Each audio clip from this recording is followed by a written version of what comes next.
Hello friends, welcome to special techno channel. Guys, आज की इस वीडियो में डिस्कस करने वाले हैं अलग अलग वैकेंसी के बारे में। बिकॉज रीजन क्या है, अभी मल्टीपल वैकेंसी आप लोगों के पास में है, जैसे कि डीआरडीओ सेप्टेम्बर 11 का वैकेंसी है, इसरो का वैकेंसी है, बीएचईएल का एग्जाम आप लोगों का 12 जनवरी को होने वाला है। तो काफ़ी सारी वैकेंसी है। स्टेट लेवल में यदि हम बात करें, बीटीएससी बिहार की वैकेंसी है जिसमें ऑल ओवर इंडिया के स्टूडेंट्स एलिजिबल हैं।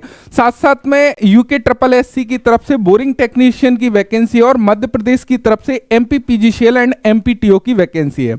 अब ऐसे में सवाल उठता है, सर किस वैकेंसी के ऊपर मेन फोकस होना चाहिए और किस वैकेंसी में कितना कंपटीशन होने वाला है। एक्चुअल में होता क्या है, स्टूडेंट्स के माइंड में एक थीम होती है कि डीआरडीओ एक डिपार्टमेंट है जहां पे यदि वैकेंसी आएगी मैं उसकी प्रिपरेशन करूंगा।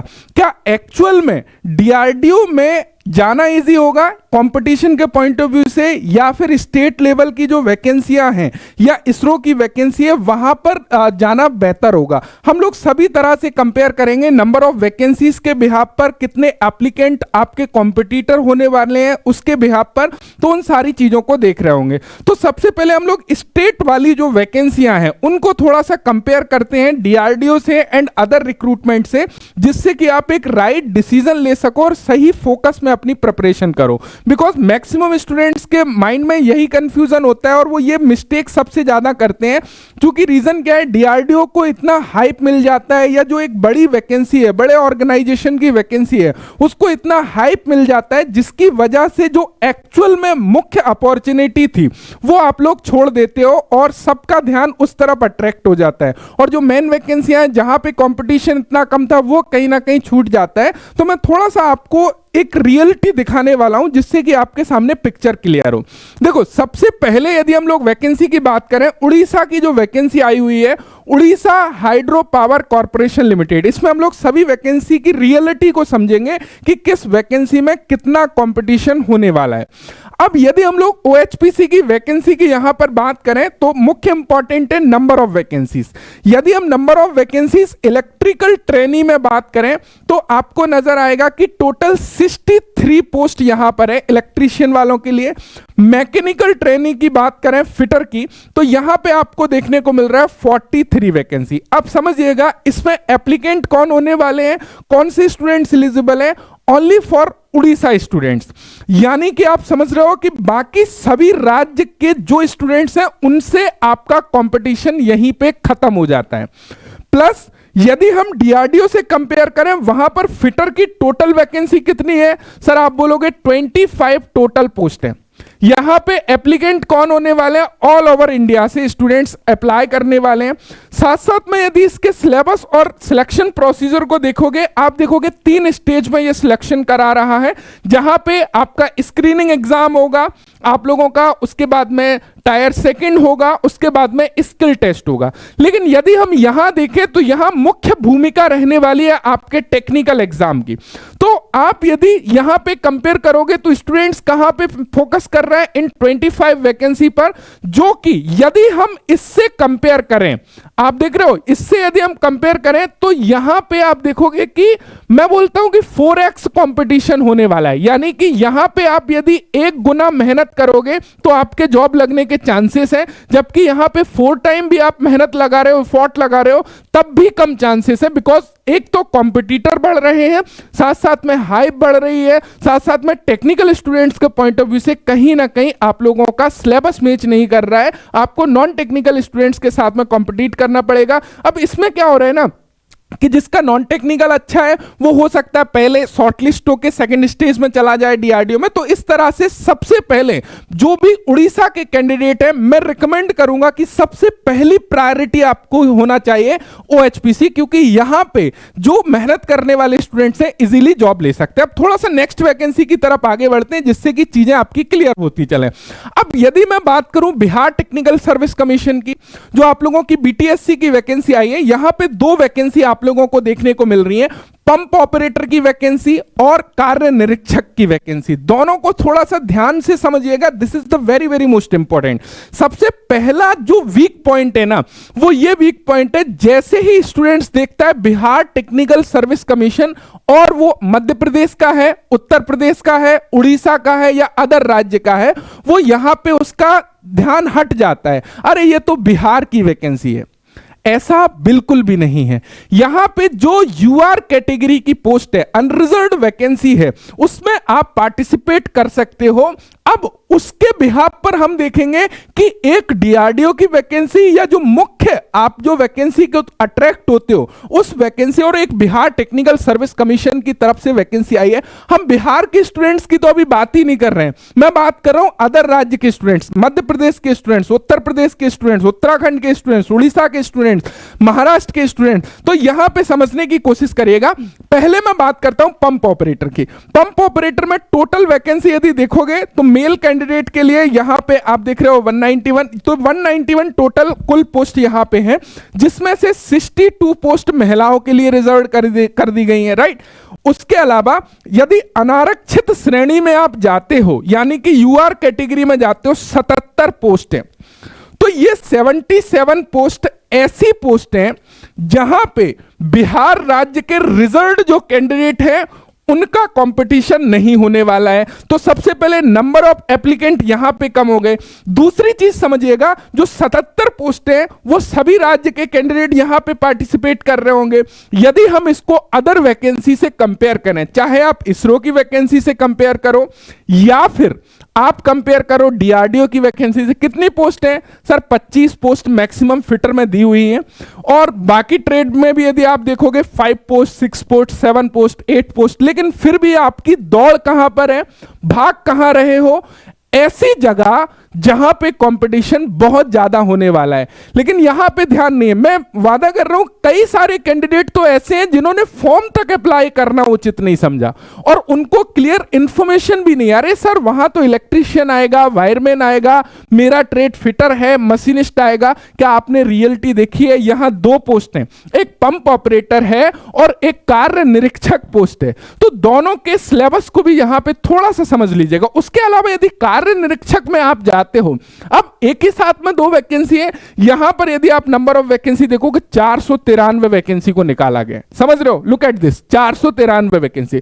उसके अलावा यहां पे यदि अनारक्षित श्रेणी की वैकेंसी को देखते हो 198 पोस्ट यहां पर है, जिसमें से 70 पोस्ट महिलाओं के लिए रिजर्व भी आप लोग छोड़ दें तब भी आपके पास में लगभग 130 पोस्ट बचती है, 130 पोस्ट। अदर कोई भी डिपार्टमेंट से आप कंपेयर करोगे वहां पे आप पाओगे कि इससे बढ़िया अपॉर्चुनिटी तो हो ही नहीं सकती।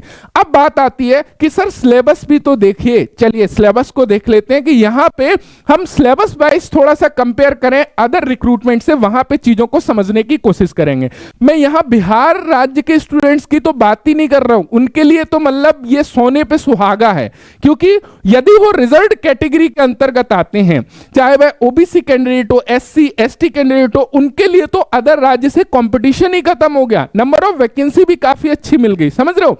अब देखिए यदि हम पंप ऑपरेटर की बात करें, इस पोस्ट के लिए फिटर और मशीनिस्ट ट्रेड के स्टूडेंट्स एलिजिबल हैं, यानी कि जिन्होंने फिटर से आईटीआई करी है या मशीनिस्ट से आईटीआई करी है, दोनों ही स्टूडेंट्स इस पोस्ट में एलिजिबल हैं और एग्जाम में दोनों ट्रेड के क्वेश्चन आएंगे।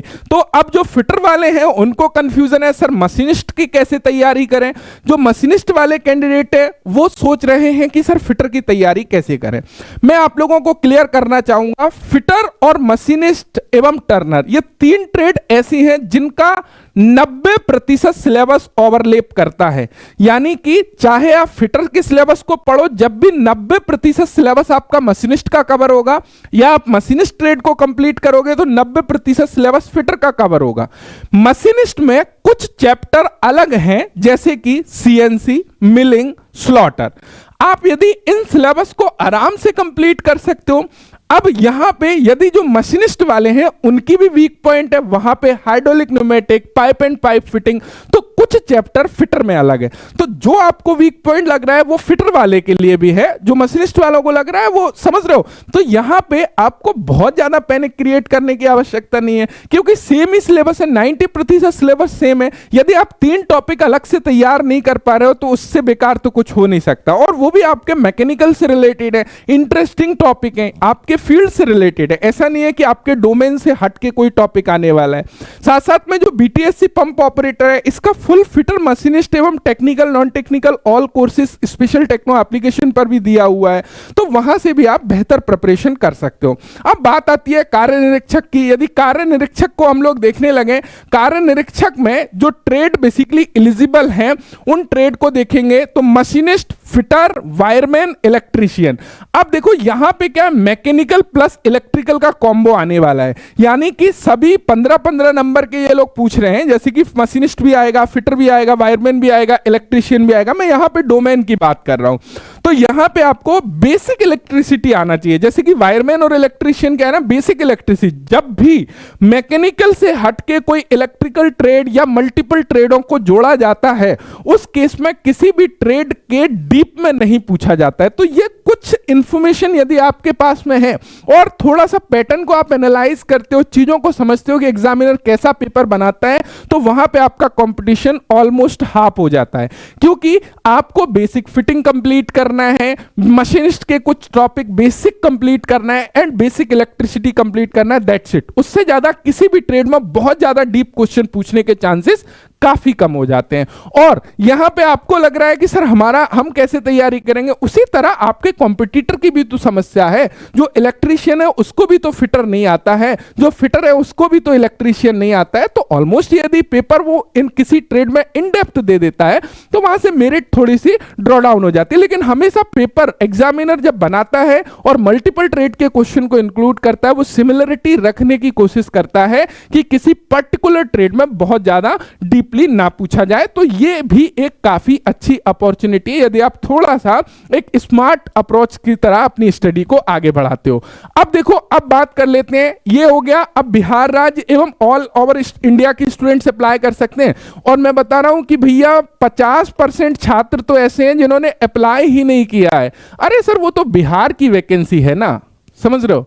अरे बिहार की वैकेंसी नहीं है, ऑल ओवर इंडिया के कैंडिडेट यहां पे अप्लाई कर सकते हैं। चलिए अब देखो, एक वैकेंसी अभी आई है आपकी Madhya Pradesh power generating company limited में। अब इसको समझिएगा, इसमें भी अदर राज्य के स्टूडेंट्स एलिजिबल हैं। यहां पे टोटल 53 और 37 पोस्ट हैं, यानी कि संयंत्र सहायक मैकेनिकल में, जहां पे मैकेनिकल ट्रेड एलिजिबल है, संयंत्र सहायक इलेक्ट्रिकल, जहां पे इलेक्ट्रिकल ट्रेड एलिजिबल है। मैकेनिकल में कौन से, यहां पे fitter, machinist, welder, diesel mechanic, motor mechanic apply करते हैं। इलेक्ट्रिकल में आपके इलेक्ट्रीशियन और वायरमैन अप्लाई करते हैं। Look at this, number of post 53 number of post हैं। सर इसमें क्या करें, इसमें तो इतने ट्रेड अप्लाई कर रहे हैं, क्या आएगा। इसका एक पर्टिकुलर सिलेबस है जो पूरा का पूरा फिटर से मैच करता है, या आप वेल्डर है, वेल्डर से भी काफी टॉपिक मैच कर जाएंगे। तो ज्यादातर यहां पे जो है आप बोल सकते हो कि 99% सिलेबस फिटर का दिया हुआ है। तो ये जो मैकेनिकल की अपॉर्चुनिटी है, इससे बेहतर तो कुछ हो ही नहीं सकता।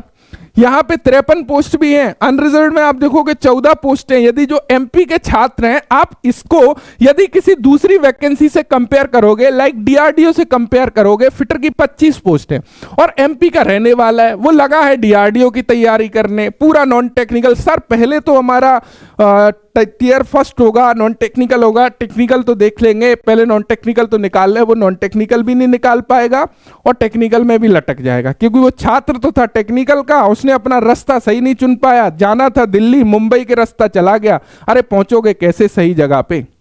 डेस्टिनेशन पर पहुंचने के लिए आपको अपना वे क्लियर होना चाहिए कि जाना किधर है, कौन सी राइट अप्रोच है, समझ रहे हो। ये सबसे ज्यादा महत्वपूर्ण है आप लोगों के लिए। क्या है ना, स्टूडेंट्स क्या करते हैं कि जो हवा बनाई जाती है, क्या मैं आपको रियलिटी बता देता हूं कि ये रियलिटी है, अब आप देख लो कौन से रास्ते आपको जाना है। इसीलिए ये अवेयरनेस के लिए this is the very very most important video, क्योंकि इसको आप समझोगे तो चीजें समझ में आएंगी कि एक्चुअल में मुझे करना क्या है। समझ रहे हो? तो यहां पे ये भी एक रिक्रूटमेंट आपका है और this is the very very most important. उसके अलावा यदि हम उत्तराखंड की तरफ आगे बढ़े, उत्तराखंड अधीनस्थ सेवा चयन आयोग की तरफ से बोरिंग टेक्नीशियन की वैकेंसी आई हुई है। उसके अलावा बीईएल की वैकेंसी उत्तर प्रदेश वालों के लिए आई हुई थी। तो ऐसे स्टेट वाइज कई सारी अपॉर्चुनिटी है जो सो कॉल्ड पॉपुलर वैकेंसियों से काफी ज्यादा कीमती हैं। अब बोलोगे सर जो सो कॉल्ड वैकेंसियां जो कि नंबर ऑफ वैकेंसी बहुत कम दे रहे हैं, नाम बड़े दर्शन थोड़े हैं, तो वो वैकेंसी को आप ऐसा नहीं कि वहां अप्लाई ना करो, सिलेबस सिमिलर है, लेकिन मेरा कहने का मतलब यह कि ये ज्यादा इजी है। यदि आप इस रास्ते से जाओगे तो चांसेस ज्यादा हैं आपके सफल होने के, क्योंकि सब डिस्ट्रैक्शन में जो हवा बनाई जाती है वो मतलब समझ रहे हो कि वो उस डायरेक्शन में बह रही है, तो आपको उसके साथ नहीं जाना है, आपको अपना माइंड भी लगाना है कि कहां पे बेस्ट अपॉर्चुनिटी है। तो सबसे पहले जो स्टेट वाइज वैकेंसियां आती हैं, जैसे कि Madhya Pradesh training officer MP वालों के लिए, एमपी पीजीसीएल उत्तराखंड वालों के लिए बोरिंग टेक्नीशियन, इनमें क्या है ना आपके ज्यादा चांसेस होते हैं, नंबर ऑफ कॉम्पिटिटर आपके रिड्यूस हो जाते हैं। समझ रहे हो? साथ साथ में आपका सिलेबस फ्रेंकली होता है टेक्निकल स्टूडेंट्स के लिए, इतने बहुत ज्यादा स्टेजेस नहीं होती हैं, जैसे कि रेलवे का एग्जाम से आपकी स्टेजेस है, उसी तरह डीआरडीओ ने कर दिया है। तो वो सारी चीजें हैं, तो इन चीजों को समझ। देखो डीआरडीओ में कुछ स्टूडेंट्स को एडवांटेजेस भी मिलने वाला है जिनका नॉन टेक्निकल काफी अच्छा है, टेक्निकल बहुत वीक था, यदि वो पहले ही जिनका टेक्निकल अच्छा है उनका नॉन टेक अच्छा नहीं है तो वो पहले ही छट जाएंगे, तो सेकंड स्टेज का मेरिट कम चला जाएगा। समझ रहे हो? लेकिन उसका जो स्क्रीनिंग एग्जाम है ना, उन्होंने बोला है कि जरूरी नहीं है हम 15 गुना स्टूडेंट्स को ही बुलाएं, हम इसको क्वालिफाइंग नेचर भी रख सकते, तो उस केस में सारे स्टूडेंट्स आ जाएंगे। तो वो चीज हो सकता है कि कितने नंबर ऑफ स्टूडेंट्स अप्लाई कर रहे हैं उसके बिहाफ पर रहेगा, तो वो आगे की चीजें उसके बारे में भी मैं आपको गाइड करूंगा कैसे अप्रोच आपको करना है। तो this is the very very most important यदि हम लोग उत्तराखंड की बात करें। उसके अलावा यदि हम मेन वैकेंसी की बात करें तो ये हमारी एक मेन वैकेंसी थी Bharat heavy electrical limited BHEL की। Look at this number of post, fitter की 176 पोस्ट, इसको कहते हैं वैकेंसी। वास्तव में जिसने एफर्ट लगाया है सही तरीके से, 12 जनवरी को जो पेपर होगा, मुझे उम्मीद है कि काफी सारे छात्र जिन्होंने दिल से मेहनत करी है वो डेफिनेटली एक मैसेज तो करने वाले हैं कि सर हो गया है, बहुत अच्छा एग्जाम गया है। ये मैसेज पिछली बार भी काफी सारे आए जब 8 अक्टूबर को आप लोगों का एग्जाम था, लेकिन कुछ प्रॉब्लम्स की वजह से एग्जाम को रद्द किया, दोबारा से री एग्जाम इन्होंने शेड्यूल किया और 12 जनवरी को फिर से आपका इम्तिहान होने वाला है। अपनी प्रिपरेशन के ऊपर भरोसा रखिए और एग्जाम हॉल में कैसे अप्रोच करना है ऑलरेडी मैंने गाइड किया हुआ, उन चीजों को ध्यान में रखते हुए अपने एग्जाम को दीजिए। प्रिपरेशन बहुत अच्छी है, सिलेबस इन्होंने बहुत नीट एंड क्लियर दिया हुआ है। क्लियरली हमको ये पता है कि लेवल 4 से ही सारे क्वेश्चन आने वाले हैं। लेवल 4 ऑलरेडी कोर्सेज में बहुत बेहतर तरीके से क्लियर किया हुआ है। साथ ही साथ इसकी जो टेस्ट सीरीज आप लोगों के लिए लॉन्च करी थी, वहां से पिछली बार भी क्वेश्चंस मैच करे थे, चूंकि एआई एक्सट्रैक्शन क्वेश्चंस डाले और इस बार भी आपके काफी हद तक क्वेश्चंस जो है मैच करने वाले हैं, तो वो उसको प्रैक्टिस करो। साथ साथ में अभी डिस्काउंट भी आप लोगों की टेस्ट सीरीज पर चल रहा है जो ओनली 299 में अवेलेबल है एप्लीकेशन पे। आप चाहो तो अभी भी 10 डेज के आसपास का समय है, 10-12 डेज, आप उन सारे टेस्ट को प्रैक्टिस कर सकते हो। 15 एग्जाम वहां पे दिए हुए हैं, या आप कोई भी, अब यहां पे क्या है ना कंफ्यूजन ये भी आ जाता है, सर मैं एमपीपीजीसीएल की तैयारी कर रहा हूं, मैं बीएचईएल की तैयारी कर रहा हूं, मैं कोर्स कौन सा लूं? अब मैं अलग अलग वैकेंसीज में फॉर्म अप्लाई किया हूं तो मैं अलग अलग कोर्सेज तो ले नहीं सकता हूं। अलग अलग कोर्सेज लेने की आवश्यकता भी नहीं है, समझ रहे हो, क्योंकि आपका सिलेबस सेम है। आप मास्टर बैचेस के साथ में जा सकते हो। एप्लीकेशन पर fitter master course, Turner master course, machinist master course available है, जहां पे आपका टोटल टेक्निकल, ना केवल trade theory, engineering drawing, WCS, वो ऑल अवेलेबल है जो हर एक एग्जाम में पूछा जा रहा है। या आपने किसी पर्टिकुलर बैच लिया हुआ है, इसरो का बैच लिया हुआ है, तो आपको बीएचईएल का लेने की आवश्यकता नहीं। बीएचईएल लिया है तो क्या सर मैं इसरो ले लूं? लेने की आवश्यकता नहीं है, क्योंकि वहां पे भी इन डेप्थ सारी चीजें क्लियर है। तो स्पेशल टेक्नो के किसी भी एक कोर्सेज से आप जुड़े हो जहां पे आप पढ़ रहे हो, तो आपको ये बहुत अच्छे तरीके से एहसास होगा कि कोई दूसरे कोर्सेज की मुझे नीड नहीं है, ना ही मुझे ऑफलाइन की नीड है, बिकॉज सारी चीजें इन डेप्थ एनिमेशन के माध्यम से, टॉपिक के माध्यम से क्लियर कर चुके हैं।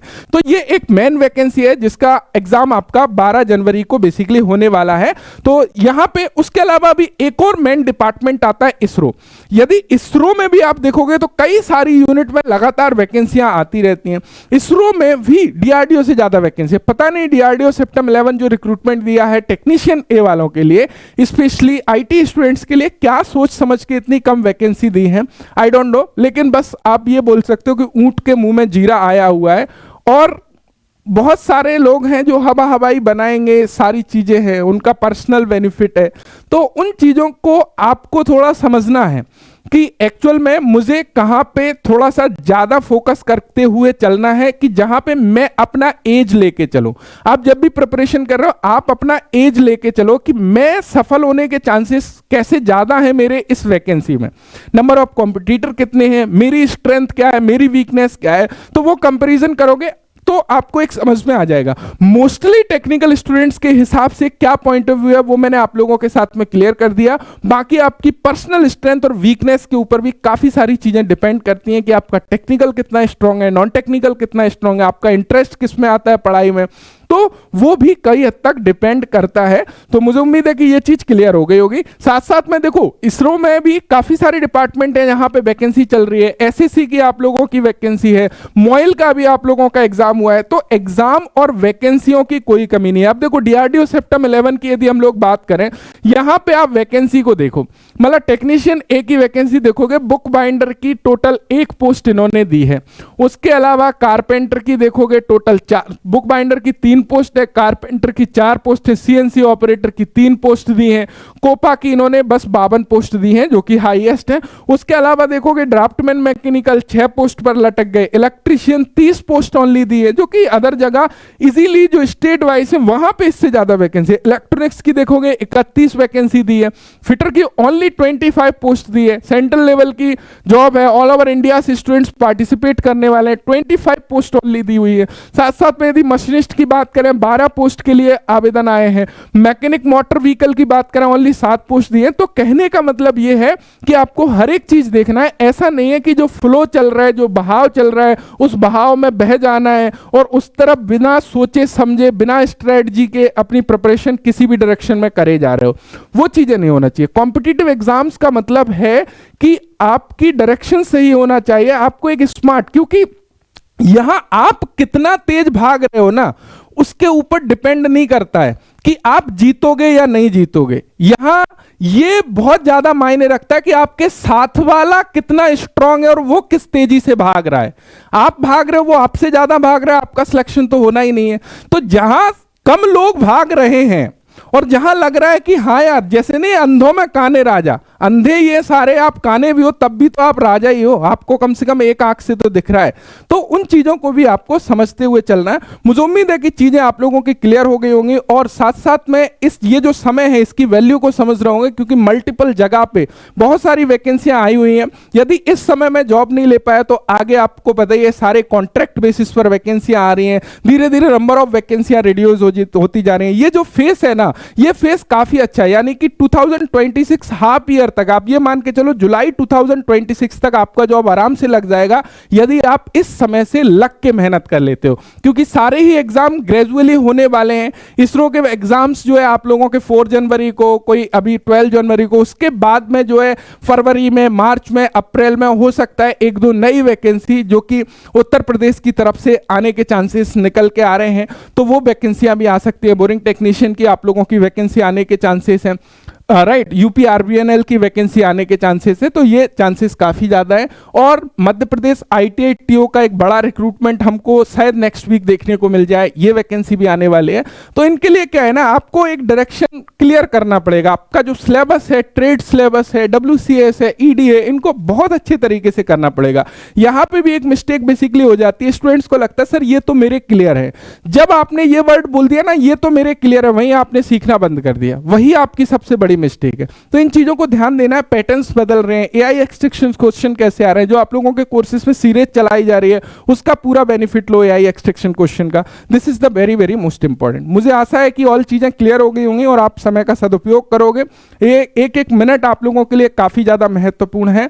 साथ ही साथ स्पेशल टेक्नो एप्लीकेशन पर ऑल कोर्सेज पर अभी 5% ऑफ है 31 जनवरी तक, जो कि आज से यानी कि इस वीडियो को आप देख रहे हो उसको बढ़ा के 10% कर दिया है, जो कि न्यू ईयर ऑफर आपको मिलने वाला है। ध्यान रखिएगा ये 1 जनवरी रात 12 बजे तक रहेगा। आप इस डेट तक कोर्सेज को डिस्काउंट में परचेज कर सकते हो। तो स्पेशल टेक्नो एप्लीकेशन पे जाके आपको कुछ भी समझ नहीं आ रहा है, मास्टर बैच बिंदास ले सकते हो, जहां पे मेरा वादा है ऑल चीजें क्लियर हो जाएंगी। जहां पे 2.0 में 3.0 अटैच किया है, यानी कि पूरे ही 2.0 कोर्स को अपग्रेड किया जा रहा है। एआई एक्सट्रैक्शन नए पैटर्न्स के आधार पर आपकी नई क्लासेस चालू हो गई हैं, जहां पे आपको क्लियर होगा। यदि आप पर्टिकुलर डिपार्टमेंट बीटीएससी की प्रिपरेशन कर रहे हो तो बीटीएससी लोगे तो वहां पे टेक नॉन टेक दोनों ही क्लियर हो जाएगा।